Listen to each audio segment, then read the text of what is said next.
Meu nome é Francisco Paulo Maciel Pelúcio, uso só Chico Pelúcio. Eu nasci por acidente numa cidade que eu gosto muito, que é Cruzília, mas eu sou natural de Baipindi, quer dizer, fui lá só para nascer e voltei. Meu pai chama Jaime Pereira Pelúcio e mãe Maria José Maciel Pelúcio. Sou baipindiano da Gema. Fui nascer em Cruzília na mão do doutor José Maciel, que era o parteiro da região na época. Nasci em 25/4 de 59, ou seja, tem 41, né? Para 42. Não, eu acho que eu tive uma crise nos 40. Quando eu fiz 40 anos, uma depressão passou por aqui. Enfim, era uma virada, mais da metade da minha vida tinha ido. E você fica pensando, pô, 40 anos, será que vou conseguir recuperar o tempo perdido? Tem que andar depressa, relaxa, não, a vida é assim mesmo. Enfim, cuidado, 40 anos sempre vem uma crise, mas depois você relaxa, você descobre que realmente a vida fica boa depois dos 40. Eu acho que elas são comuns a todos os seres humanos, quer dizer, alguns expressam isso com mais facilidade, ou resolvem isso expressando melhor, outros levam isso para o interior, para o inconsciente, e ficam talvez com isso há mais tempo. Assim. Como a gente está acostumado a se expor mais facilmente, quer dizer, a arte nossa, o ator, é uma... Enfim, ser ator é mais ou menos uma profissão que você vive o tempo todo se expondo. Eu acho que quando aparecem essas crises, a gente também joga na cachaça, joga no amigo, na mulher, no vizinho. Enfim, você transborda isso de alguma forma e eu acho que a solução disso vem também mais facilmente. Não é muito bom ficar guardando as coisas, não. Olha, o Pelúcio são uns carcamanos italianos que vieram para cá, para o Brasil, no começo, no final do século passado. Foram dois Pelúcios, um foi para o Nordeste, que eu não tenho notícia, e o outro ficou aqui na região Centro-Sul, que deu origem à minha família. Caetano Pelúcio era o meu bisavô. E você está vendo, eu falo com as mãos, assim, já, que dizem as más línguas que meu bisavô veio nadando, assim, parlando, e chegou aqui. Mas carcamano italiano, que veio tentar a vida no Brasil. E meu avô acabou virando um comerciante em Baipindi, onde eu nasci. Uma maravilha. Minha infância, eu tive uma infância maravilhosa. Primeiro porque vivi no interior, meu pai é fazendeiro, meu avô era fazendeiro, então eu dividia um pouco com a fazenda e a metrópole que era Baipindi. Então eu passava, às vezes, 2, 3 meses de férias na fazenda, com toda a fantasia da fazenda, com as pescas, caçando, brincando. E meu avô Torto, o Oswaldo Lisboa, irmão da poetisa Henriqueta Lisboa, meu avô era um cara que a gente de noite, a gente saía de madrugada para ver, noite de lua cheia, para ver o bacurau. Ele levava a gente, punha um camarada lá da fazenda escondido atrás dos cupins, vestido com um lençol branco em noite de lua cheia. A gente ia na outra montanha e ele gritava: Bacurau! Sua mãe morreu, Bacurau! Aí você só via aquele lençol branco correndo na outra montanha, assim, e a gente ficava arrepiado, pintava a galinha de azul, fazia assombração com abóbora que ficava nas janelas mais altas da casa aparecendo pra gente. Enfim, noite de São João, e em Baipindi, onde eu convivia, uma cidade pequena, um micro-universo da sociedade. Então, eu convivia com um padre, o sacristão, com as freiras, até com o marginal, mais marginal da cidade, enfim, com futebol, enfim, você convivia com esse micro-universo. Isso acho que me deu um jogo de cintura, uma vivência. Hoje, enfim, como dizia meu avô, hoje só me espanta homem ter filho, porque o resto, sabe assim, é possível. Eu vivi muito dentro dessa sociedade, nas mais diversas camadas da sociedade. Isso foi muito bom, foi uma infância super rica, fantasiosa, cheia de ilusão, cheia de amigos, cheia de sonhos, assim. Então, não tem que queixar. Fui um bom back central, joguei muito futebol e comecei com essa história de arte e cultura lá em Baipindi também, promovendo algumas coisas. Uma figura maravilhosa, criou lá 5 filhos, tradicional família mineira, e que tem por trás disso tudo carinho, afeto com os filhos, com as pessoas, um senso de humanidade muito apurado e que, de uma certa forma, transmitiu isso para todos os filhos. Olha, uma pessoa genial, carcamano italiano, mal-humorado, para variar, mas um pai super atencioso, duro às vezes, mas que, de uma certa forma, me ensinou a ser companheiro, a dividir os momentos mais difíceis, até por ele não ter muita paciência, me ensinou a ter paciência com a vida, enfim, com a vida de um modo geral. Uma pessoa que tem os dois até hoje vivos e adoro os dois, especiais. São únicos, especiais. Olha, é uma coisa super interessante. Quando eu morava em Baipindi, eu tinha lá meus 13, 14 anos, e lá, Baipindi é uma cidade no sul de Minas, perto de Caxambu. E lá chegava um estado de Minas e 3 jornais do Brasil. Um era lá para casa, do Jornal do Brasil. Então, eu comecei a conviver com esse universo, basicamente esse universo do teatro, especificamente, através de jornal. Eu lia como se frequentasse as salas de teatro do Rio e de Belo Horizonte, com a curiosidade de quem estava muito longe, e saciava um pouco essa curiosidade nos circos teatros que passavam por Baipindi. Convivi muito com Folia de Reis, pela fazenda, pelo interior de Baipindi, convivi muito com a música e convivi muito com histórias. Eu tenho uma parte da minha família, que é Brasílio de Araújo, que é uma parte da família que um deles viveu com Assis Chateaubriand, era jornalista, escritor, e um outro era um poeta louco de Baipindi que distribuía os jornais, os 3 jornais do Brasil na cidade. A única coisa que ele fazia era casar, ele casou mais de 6 vezes, e distribuía o Jornal do Brasil. Ele era poeta nato da cidade e dizem as histórias que ele foi um grande ator. Baipindi é uma cidade histórica que no final do século passado, começo desse século, tinha uma atividade cultural muito forte. E lá tinha um grupo de teatro e que tem histórias folclóricas geniais. E eu convivi muito com essa história que chama Tio Ernesto. O tio Ciro, que foi amigo do Chateaubriand, e o tio Ernesto foi o ator. Essas histórias ficaram na minha cabeça, de teatro, de coisas que aconteciam, enfim, histórias que depois eu fui descobrir que existe na história do teatro do Brasil inteiro. Mas, de qualquer forma, isso foi um primeiro passo. O segundo passo foi quando eu já, mãe adolescente, inventamos lá de criar espaços para, principalmente, músicos da cidade se apresentarem.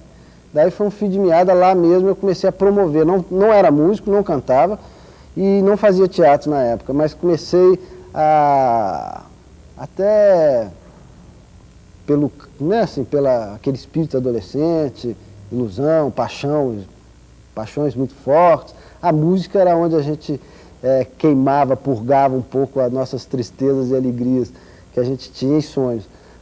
Daí eu vim para Belo Horizonte. Em Belo Horizonte comecei a fazer administração de empresas na PUC, na Católica na época, e que era um curso integrado, era comunicação e administração. E lá na Católica comecei a fazer teatro, numa cadeira que tinha lá, que era uma montagem por semestre. Lá eu fiz a minha primeira montagem, estudei teatro, formei em administração, mas tem uma carga horária muito maior na comunicação. Fiz cinema, fiz fotografia, fiz teatro, enfim, fiz uma infinidade de cadeiras na comunicação da Católica, mas formei em administração. E a partir daí desisti da administração. Fazia economia na Federal, que eu tranquei, não formei, mas abandonei tudo para ser ator. Olha, é interessante isso, assim. Na adolescência, a paixão ela era completamente cega, né? Assim, era uma coisa que muitas vezes você batia com a cabeça na parede, muitas vezes você não conseguia viabilizá-la pela força e a cegueira, que é a paixão de adolescente. Seja ela uma paixão, pode ser até amorosa, seja lá o que for. Agora que a gente está mais velho, assim, ela vem com mais cuidado. E ela não vem arrebatadora como vinha. E para a gente não virar um ser inerte, um ser insensível, acho que a gente tem que aprender a cultivar as paixões também.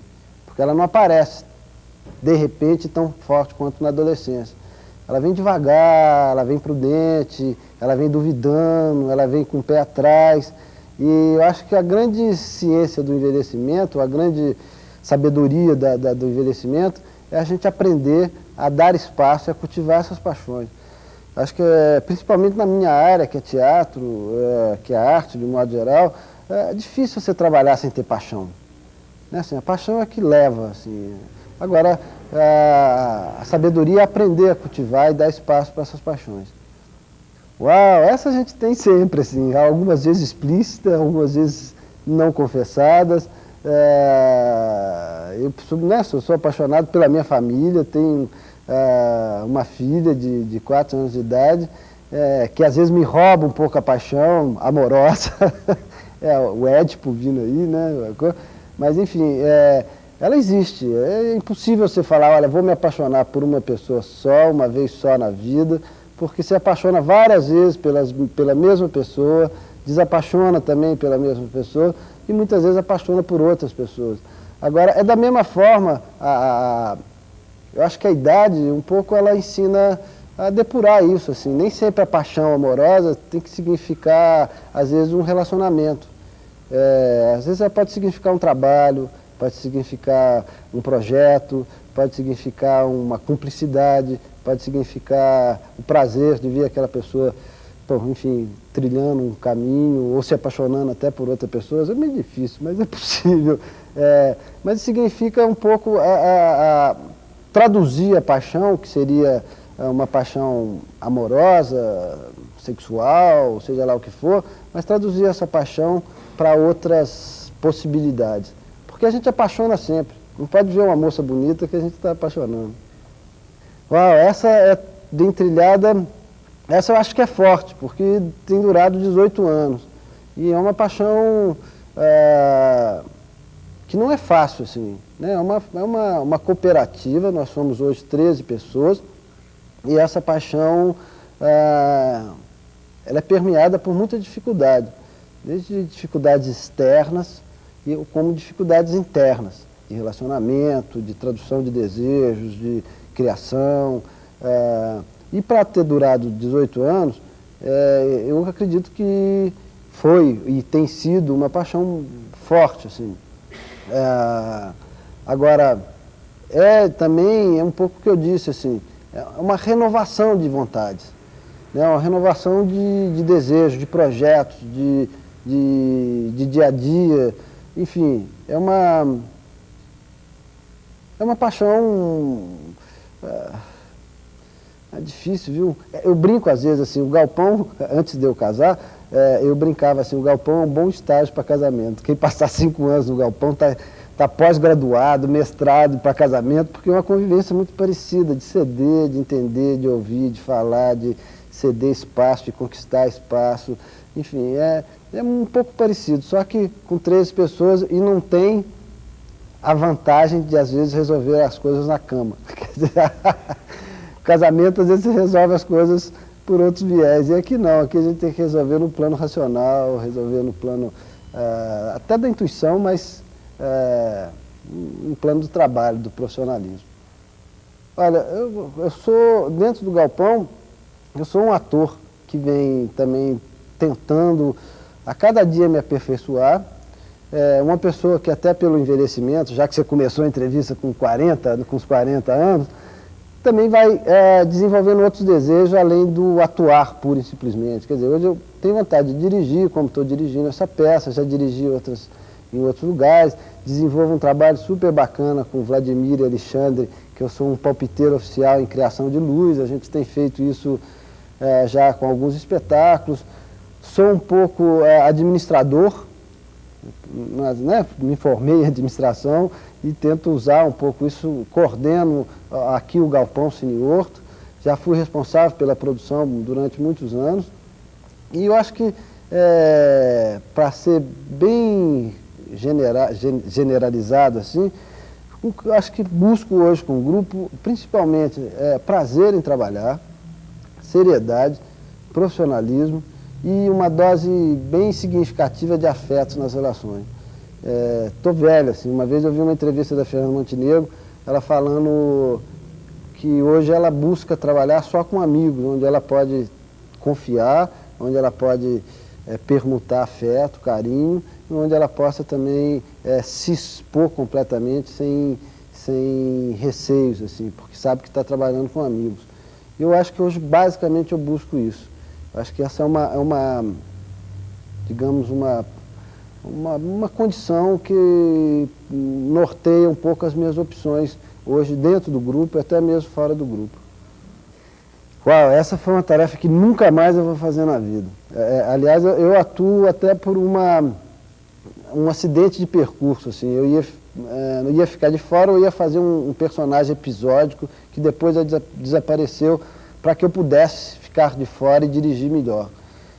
Por um acidente de percurso, eu fui obrigado a assumir o personagem que eu estou fazendo e só fiz por 2 motivos. Primeiro, porque o Marcelo Bones topou ser o diretor assistente.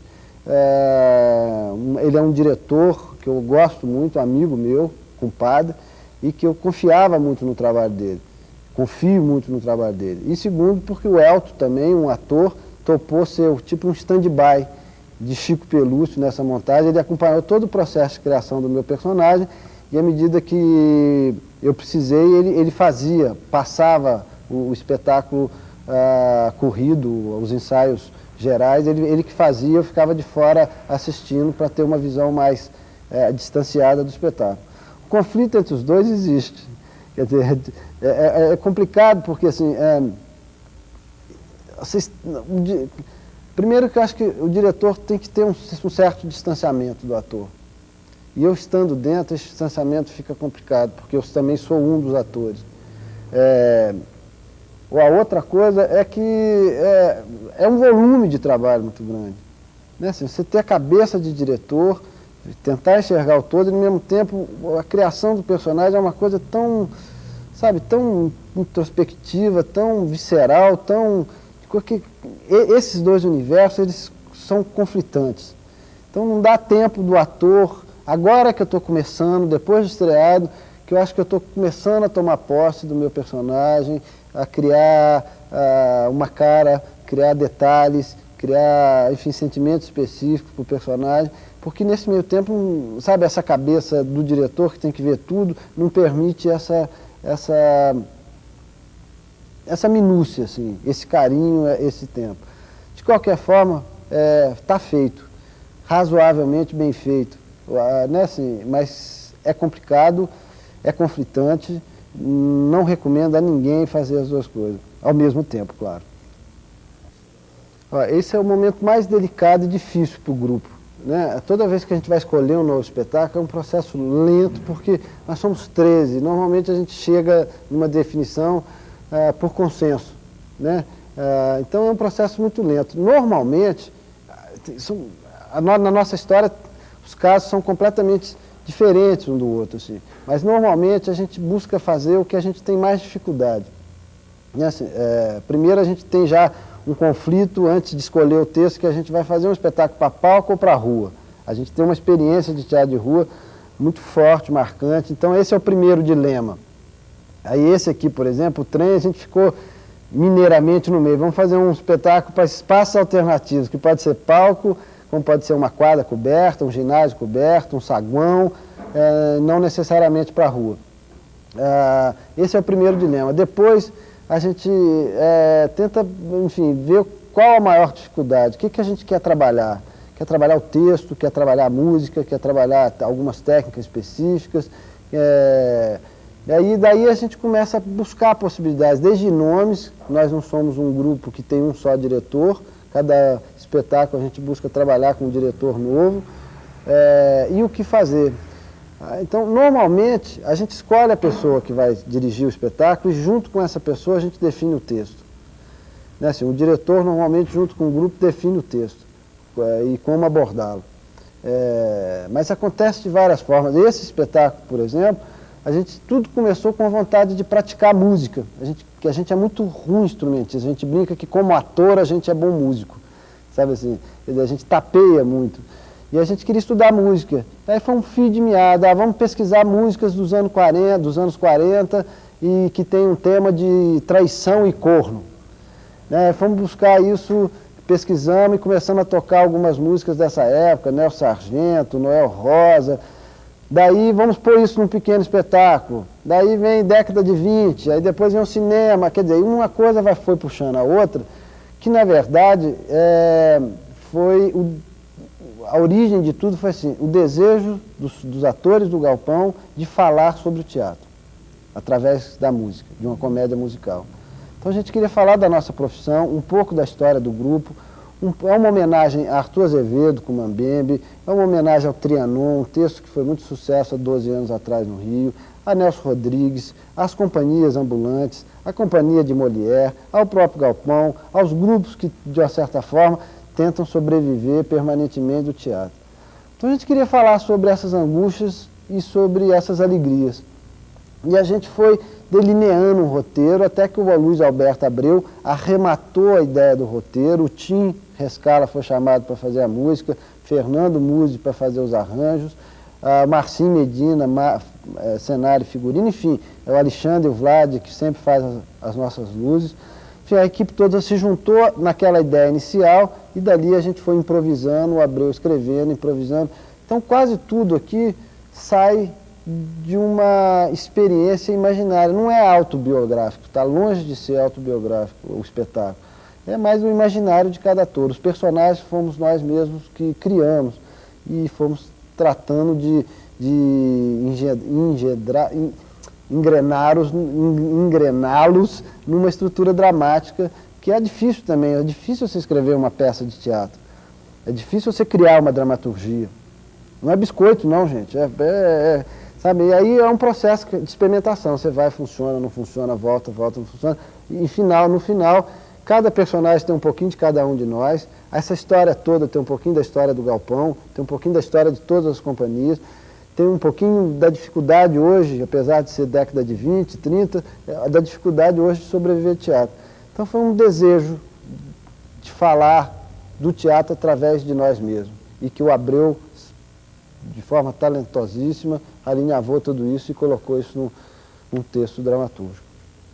Isso é o que a gente mais gosta no espetáculo, assim, até mesmo quando eu comecei a falar sobre a curiosidade que eu tinha dos espetáculos que eu vi em jornal, ou mesmo da coxia do circo-teatro, eu acho que o espectador tem uma curiosidade de saber como é que a coisa acontece atrás, nas coxias. E foi uma forma que a gente achou de aproximar o espectador do teatro, ou da nossa vida, ou da nossa preparação, da nossa, enfim, despreparação depois do espetáculo. A gente mostra a coxia. O espetáculo todo é num espaço meio indefinido, que as pessoas falam sobre os seus desejos, e depois revela que é um teatro ao inverso, ou seja, a plateia passa a ver o espetáculo pelo fundo do teatro. E tudo que acontece nas coxias, nas laterais do teatro, tanto antes quanto depois do espetáculo, que é um espetáculo fracassado. E a gente queria que isso fosse um aproximador da companhia com o espectador, que fosse um momento mágico também, e que fosse delicioso por expor uma série de... A gente chama que seria o pedaço do espetáculo, que é do remendo. Tudo é remendado em uma fita, sabe assim, como hoje tudo é fita crepe, a gente remenda com um negócio, põe uma pintura falsa, quer dizer, que o público percebesse o quanto o teatro é mentiroso, nesse sentido, né? Quanto ele é, né? E eu acho que a gente conseguiu. E depois a gente tenta tornar esse próprio espectador um espectador de fato de teatro, que foi uma solução mágica do Marcinho e que é uma virada do cenário todo, que a gente desde o início chamou a virada, que é quando a coxia vira e o espectador passa a ver o teatro de frente, mas imaginando o que poderia estar acontecendo atrás. Pois é, e isso, você sabe o que a gente tinha pensado na época? Assim, de fazer realmente tudo que a gente faz no camarim. No início a gente pensava em fazer na entrada do público.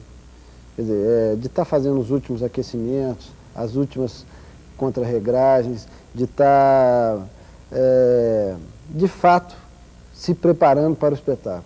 A gente não conseguiu, mesmo porque a gente chegou à conclusão que depois de alguns espetáculos, tudo já estaria encenado, já não teria o frescor da preparação, né? Já acabaria virando uma encenação.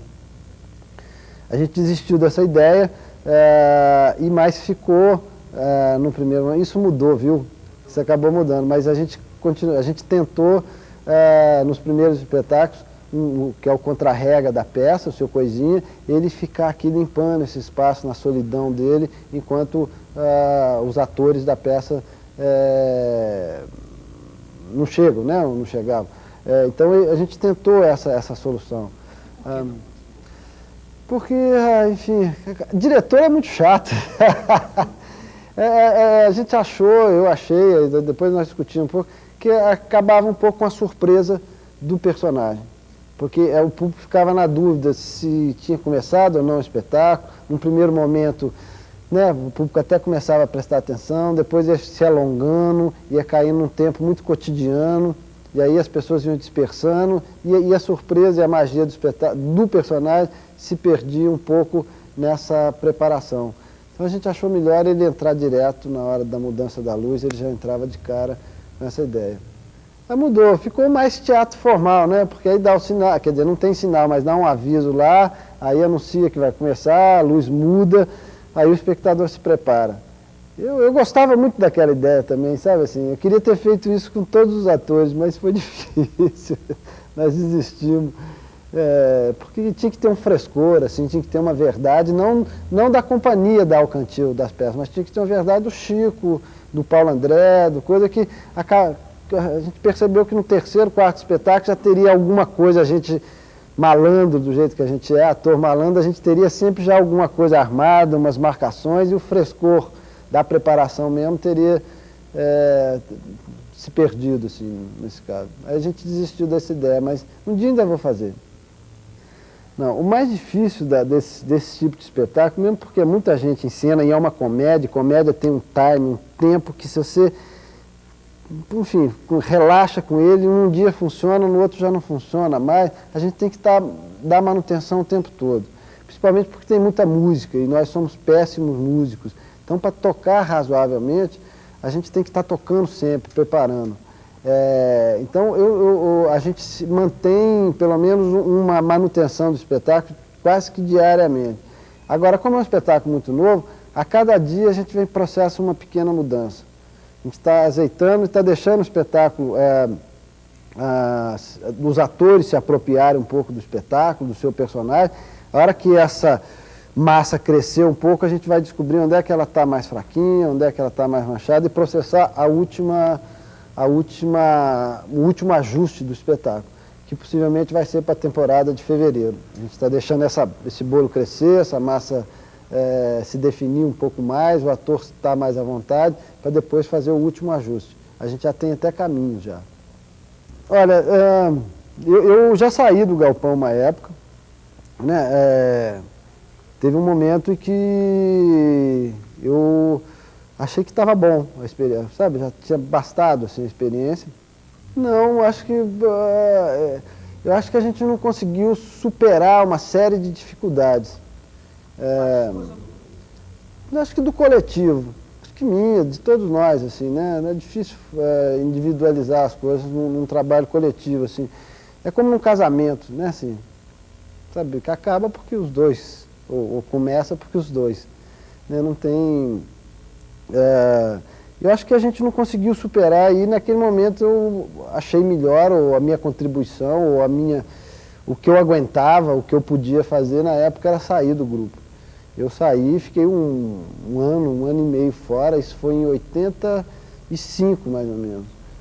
Voltei para Baipindi, lá comecei a trabalhar com meu pai e criei uma fundação de desenvolvimento, ligado mais à economia. Tinha um tio economista que morava lá, mais velho, que foi funcionário da Unesco. A gente criou uma fundação, chamava Fundação para o Desenvolvimento Econômico e Social de Baipindi. Olha que maravilha! E a gente criou e ficou no papel, que a gente não conseguiu fazer nada com aquela fundação. Bacana demais. E aí, um ano e meio depois, eu voltei para Belo Horizonte, um ano mais ou menos, e voltei, retomei a produção do grupo e ia atuando também. Mas eu acho que no momento em que todo mundo tinha amadurecido um pouco mais, aí as coisas foram um pouco mais fáceis. Não quer dizer que as coisas são fáceis atualmente. É tudo muito discutido, suado, trabalhado, um exercício sempre de generosidade, o individual, o pessoal, tem que sempre dar lugar ao coletivo. É bem pior que o casamento, viu, gente? Tá, a gente vive há muito tempo, o galpão todos nós temos sobrevivido, da nossa atividade. Tem um diretor italiano, que é o Eugênio, que fala, às vezes o ator queixa, não, eu não consigo sobreviver de teatro, tem que trabalhar em uma outra coisa, tem que ter um trabalho extra. Ele fala, como se você quer sobreviver de teatro, você tem que dedicar suas 12 horas ao teatro. Quer dizer, se você dedica só 4 horas à noite, você nunca vai sobreviver de teatro. E a gente descobriu isso há muito tempo atrás, assim, há muito tempo que todos nós, praticamente, somos integralmente trabalhadores do galpão. E temos sobrevivido através de patrocínios, através da venda de espetáculo. Hoje o grupo, é muito claro, não só o grupo, como o Galpão Cine Horto, os projetos que a gente desenvolve aqui no Galpão Cine Horto, só sobrevivem com parcerias de patrocínio. Hoje a gente tem a Telemix Celular e a Petrobras, que são os 2 maiores patrocinadores, várias outras parcerias de apoio, de permuta, mas se não fosse essa parceria, dificilmente a gente sobreviveria, ou teria que sobreviver numa estrutura muito menor. Quer dizer, o nosso horizonte, o nosso sonho, nossa atividade, a nossa relação com Belo Horizonte, com outros artistas de Belo Horizonte, estaria fadado à inexistência praticamente, porque a gente teria que dedicar só ao trabalho do grupo em si, né, dos espetáculos. João é maravilha. João, esse trabalho lá na PUC foi com o João. Assim, o João, aliás, assim, é bom que se diga assim, o João, arquiteto, professor, amigo e guru de uma turma nessa época. O João dirigiu o Murro em Ponta de Faca, que eu e o Eduardo Carioca, que foi um dos fundadores do Galpão, que nós 2 trabalhamos nessa montagem, saímos de lá, criamos a Associação Galpão, o João era o cabeça, agora, um bando de adolescentes, pós-adolescentes ou quase adolescentes malucos, a gente reunia na casa do João. A Luciana, a mulher dele, tinha capacidade de organizar aqueles pensamentos caóticos que reunia atores, psicólogos, artista plástico, o Esteve, irmão dele, enfim, escritores, filósofos, criar uma associação no Galpão que ia crendo que todo mundo ia conviver dentro dessa associação. Mas foi super bacana, passamos meses discutindo o estatuto de uma associação, fundamos a associação, registramos em cartório, fizemos uma diretoria, só que, obviamente, não funcionou. E quando o Eduardo criou o Galpão, o Eduardo Moreira, o Carioca, teve um belo dia que eles precisaram de um CGC para receber uma grana da prefeitura, porque tinha feito um espetáculo. O Eduardo falou, existe uma associação, que eu sou diretor, eu vou atrás do João. E o João, né, cedeu à associação e virou o Grupo Galpão. E nesses 18 anos, eu sou muito amigo do João, tive uma relação com ele muito bacana, e quando a gente foi, enfim, começar a fundar o Galpão Cine Horto, a gente convidou o João para, enfim, fechar um ciclo. O João ajudou a pensar o Cine Horto, trabalhou aqui durante um ano, e eu tive um imenso prazer de fazer 2 espetáculos que eu dirigi, que o João foi o cenógrafo. O João, além de arquiteto, é um cenógrafo, um apaixonado pelo teatro. Eu fiz a Opereta, com a Companhia Burlantins, e a Noite de Reis, que o João fez as cenografias dos 2 espetáculos. Isso me deixou muito feliz, assim. E outras virão, João. Cuidado, meu filho, te cuida. O Eduardo é um dos fundadores do Galpão, ele, Wanda, Teuda, Fernando Linares e Toninho, né, assim, foram os 5 primeiros atores assim, que criaram, e o Eduardo é o único ator que esteve presente em todos os espetáculos do grupo. Quer dizer, não precisa nem falar que ele é um dos pilares, um dos mentores, talvez a principal pessoa que pensa o grupo, que questiona o tempo todo. Ele, Vandinha, que já faleceu, que foi a esposa dele. Mas isso é significativo, é o único ator que esteve em todos os espetáculos do grupo. e que sempre é pau para toda a obra. Grande ator, grande pessoa, e que eu conheci antes, né, a gente começou a trabalhar do Eduardo antes do próprio Galpão, desde a associação Galpão lá com o João. Eu não consigo dirigir sem fumar, por exemplo, mas eu estou diminuindo. As más línguas dizem que eu consumi 3 golas de camisa nessa montagem, ou seja, eu tenho mania de fazer isso aqui, ó, quando eu estou dirigindo. Então, assim, bilhetes, telegramas, assim, abandone as golas, arrumei golas descartáveis, vou passar pimenta na gola, sabe assim, era o jeito de eu fumar menos, assim, mas é intuitivo, sou ansioso, sou taurino ansioso. Um Lexotan de vez em quando me faz bem danado, sabe? Massagem, sauna, mas sou ansioso. É ver uma coisa, saber que é possível realizá-la e estar no meio do caminho. Sabe assim, a vontade de fazer logo, assim. Agora, me deixa ansioso também indefinições, me deixa muito ansioso uma falta de política cultural, me deixa muito ansioso falta de transparência, me deixa muito ansioso falta de ética. Tem muito, sabe assim, tem muita coisa que me deixa ansioso, mas acho que basicamente a falta de um país bacana, assim. Acho que é impossível, até no programa eu escrevo assim, a tradução, a gente traduzir, né, realizar um sonho, nos deixa mais próximos de sermos felizes, assim, mas nunca ser totalmente felizes, ou sermos totalmente felizes, assim, porque acho que tem muita coisa que me deixa ansiosa, assim, eu não posso, sabe, esse país acho que deveria deixar todo mundo meio ansioso e preocupado. Depois de velho estou ficando mais, sabe, os 40 anos, tem me deixado mais emotivo, assim, passei muito tempo, meio duro, assim, acho que chorar é um bom sintoma né, de quanto a gente está ou não emotivo, assim. E, ultimamente eu chorei bem, sabe, quem sabe a idade. Olha, por incrível que pareça, assim,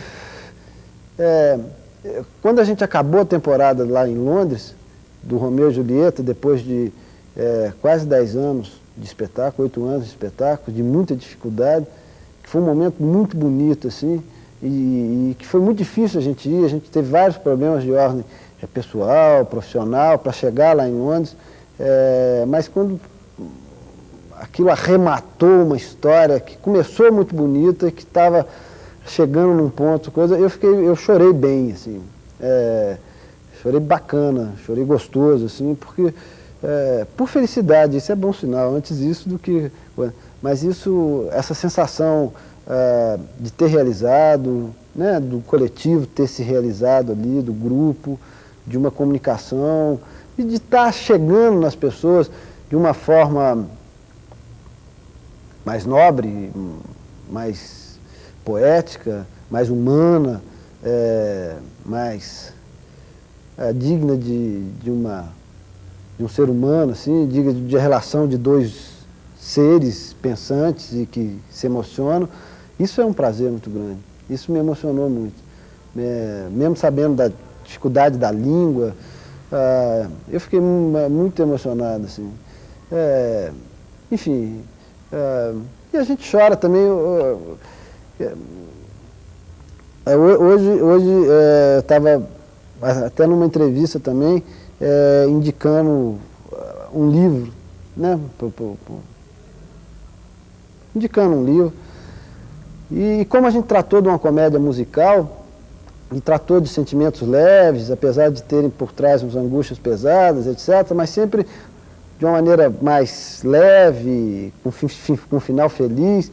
Esse tempo, eu senti necessidade de cair em uma coisa pesada. Eu voltei a ler um livro que eu li há muitos anos atrás, que, aliás, quem me indicou foi um Aníbal, um Gontijo, irmão do João, o Chico, que na época, chama Pergunte ao Pó, que é de uma sociedade capitalista de 1939, Estados Unidos, que trata de sentimentos pesados, lama, sabe, uma moral que muda o tempo todo, de uma ética que muda o tempo todo, de um raciocínio, de um comportamento e de sentimentos que estão presentes na gente e que a gente bloqueia muito, a gente racionalmente tenta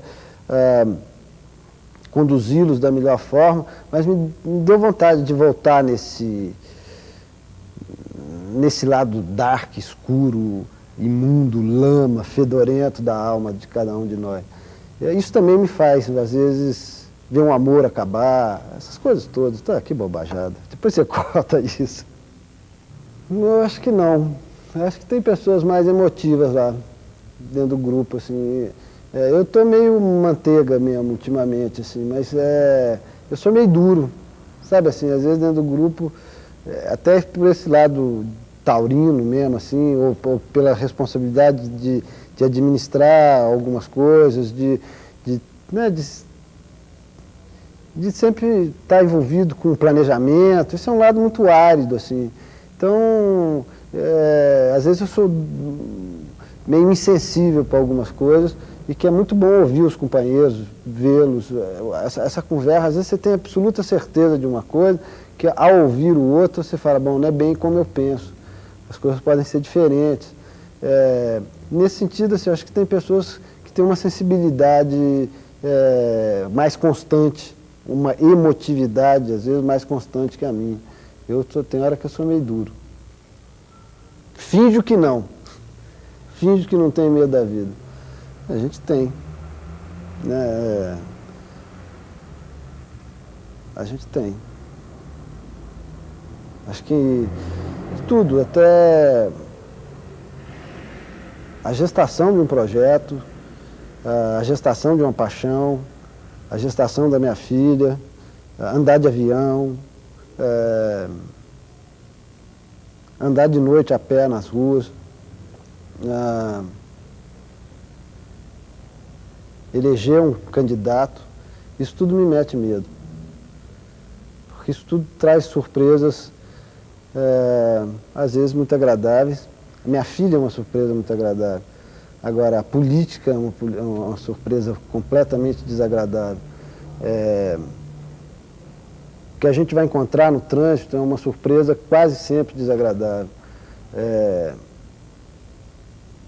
Enfim, eu tenho medo da vida, mas finjo que não. E se ela não pode saber disso, hein? Você não conta pra ela que eu tenho medo dela, porque senão ela vai me puxar o tapete. A gente conta só pros amigos, assim.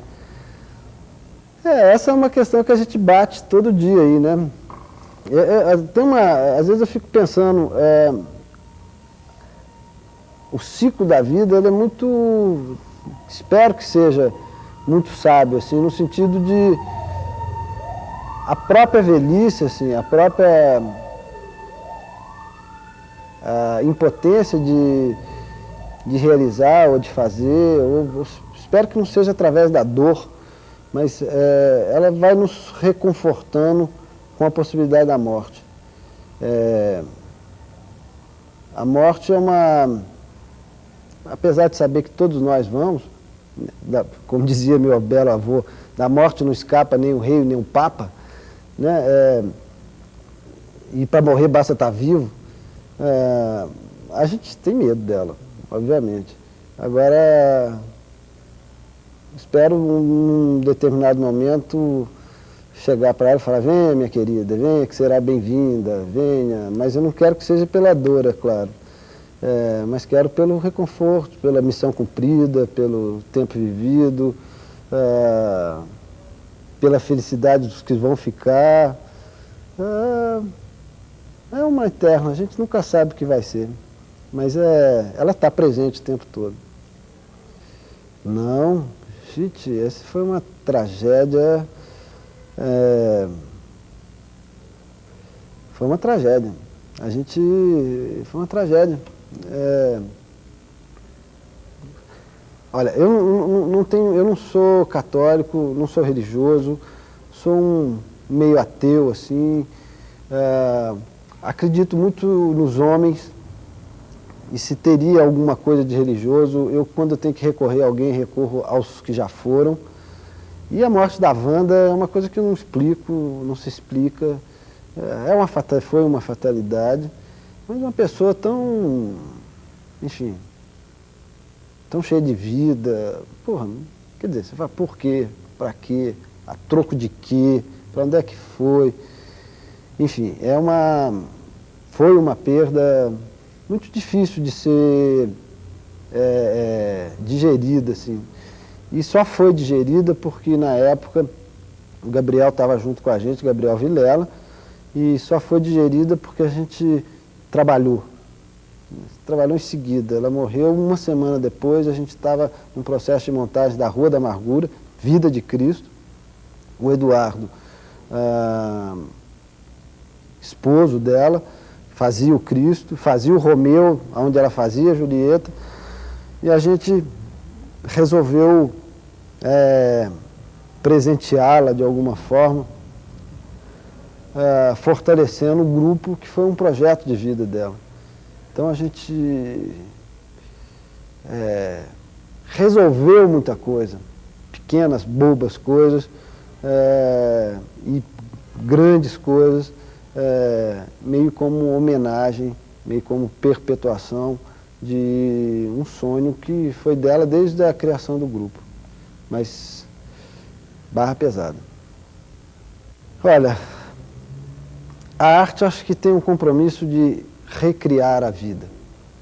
Né? Assim, eu vejo o teatro, basicamente, assim, com o compromisso de recriar a vida, de interpretá-la, de levar aos olhos de quem a consome, né? Assim, seja o cinema, o teatro, artes plásticas, enfim, uma visão da vida. Né? Eu não vejo na arte o compromisso de traduzir tal qual é a vida, ou de reproduzir, em teatro a gente chama de forma naturalista o que é a vida. Eu vejo muito a recriação da própria vida. Nesse sentido, as duas possibilidades podem existir, porque à medida que a gente recria a vida, ou imita, ou recria imitando, aquela recriação pode significar para as pessoas que se sensibilizem com ela, ou que se deixam levar por aquela recriação, uma reprodução da vida, de outra forma que não é. Quando ela repensa a própria vida através de um quadro de Van Gogh, ou através de um Botero, ou através de um filme do Fellini, ou através de uma peça, ela, de uma certa forma, ela vai recriar a própria vida. Ela vai repensar, refazer e agir de fato em sua própria vida. Olha, Baipindi mantém uma relação super carinhosa. Tenho lá minha família, parte dela. E bebendo um pouco da sabedoria de alguns mais velhos que para lá voltaram depois de coisa, pode ser um dia. Quem sabe a morte seja mais generosa comigo, eu quietinho lá na fazenda, ou lá na praça de Baipindi, contando os meus casos, jogando a minha sinuca, bebendo a minha cerveja. Mas é uma possibilidade. Hoje o mundo também permite isso, né? A era da internet está aí, né? A comunicação é mais fácil, viajar é mais fácil. Quem sabe lá pode ser um bom QG para receber a morte. Não sei se eu chego lá, mas Alice 45, 44. Quem sabe eu vou ser um bisavô, um avô. Eu não quero ficar esclerosado, velho, chato, mas assim, queria muito estar produzindo. Queria um país mais tranquilo, mais trabalho, mais justiça. Mas até voltando ao meu próprio avô lá, ele falou que, querendo ou não, a civilização, a tendência é melhorar. A não ser que chegue uma guerra religiosa, uma coisa que acaba, mas a tendência é melhorar. Espero que seja uma evolução do que a gente tem hoje. Espero estar falando em paixão, falando em morte com você, falando em trabalho, espero, enfim, um pouco mais velho, né, quem sabe, parando, espero não estar fumando. Eu acho que não. Eu conto muito com família, com os amigos. Eu tenho a sorte de ter uma cabeça muito dura, então eu posso dar cabeçada e voltar atrás. A gente tenta se dirigir até para sofrer menos, né? Mas, enfim, a gente está sempre se cobrando. O fato é esse, assim. Eu sou eternamente insatisfeito com o que eu faço. Por isso eu acho que eu poderia estar fazendo melhor. E por isso eu acho que não me dirijo tão bem.